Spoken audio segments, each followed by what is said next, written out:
Gente, um homem de 27 anos foi preso hoje cedo pelo Nucria, aqui de Londrina, na zona norte da cidade, acusado de abusar sexualmente da própria sobrinha. Olha que coisa horrível. Os primeiros abusos foram cometidos quando essa menina tinha apenas 5 anos. Aí, esse cidadão aqui, ele é preso por um homicídio, não tinha nada a ver com relação com essa menina. Ele é preso, vai para a cadeia.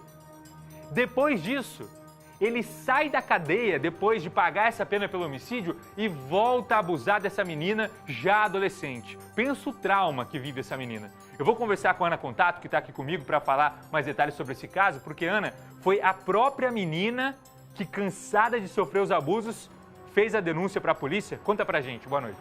Boa noite, Buganza. Boa noite para você que acompanha o Cidade Alerta. Pois é, uma notícia muito triste, né?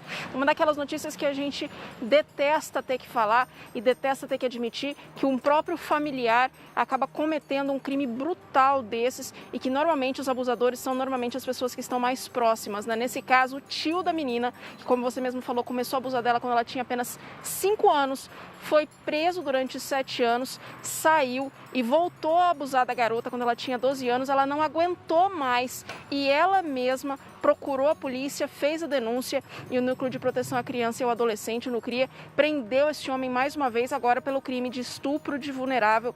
Uma notícia horrível, né? Nós temos uma entrevista com a doutora Lívia Pini, que é a delegada do Nucria, que fala sobre esse assunto. Vamos acompanhar.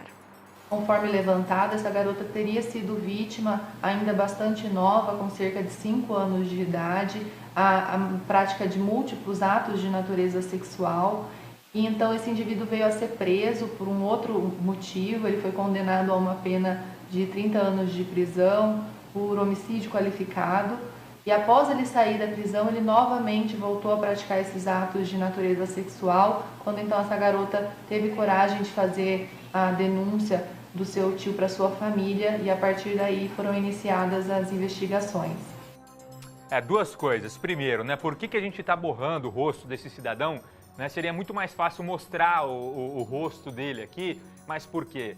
Para preservar a menina, tem a relação, o parentesco, a sobrinha dele que foi abusada. Se a gente mostra quem é esse rapaz, a gente acaba identificando a sobrinha e não é isso que a gente quer, né? A gente não quer que essa menina que já está passando por esse trauma seja exposta dessa maneira. Por isso, cuidado de não mostrar o rosto. Muitas vezes a gente recebe o WhatsApp, vocês estão escondendo o rosto, estão defendendo. Não é, gente, a gente não está defendendo, a gente não está mostrando o rosto justamente para preservar essa menina que já passou por todo esse trauma. Agora eu quero só reforçar com a Ana outra questão.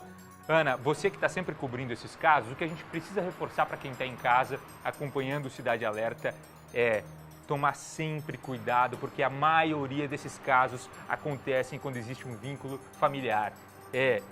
Sobrinha, infelizmente às vezes enteada ou a própria filha e acontece dentro de casa. Isso já está comprovado, é fato, é dado, pelo menos aí mais de 70% dos casos são dentro da própria casa com algum parente, né, Ana? E o pior, Buganza, é que muitas vezes a própria família não acredita na denúncia da criança. Lá no Nucria tem um cartaz que sempre me chama muita atenção todas as vezes que a gente vai até lá, né, para falar com a doutora Lívia, para falar sobre algum caso, que é: acredite na sua criança. Porque, infelizmente, é muito triste, mas a verdade é que na maior parte das vezes as crianças são de fato abusadas por tios, por pais, por padrastos, por avós. Então, muitas vezes a criança já está acuada, está sendo ameaçada e quando ela tem coragem de contar, é preciso que essa denúncia seja levada a sério, pelo menos investigada, né, Buganza? Isso mesmo, Ana. E a gente segue acompanhando esse caso. A qualquer momento eu volto com você trazendo mais informações. Obrigado mais uma vez.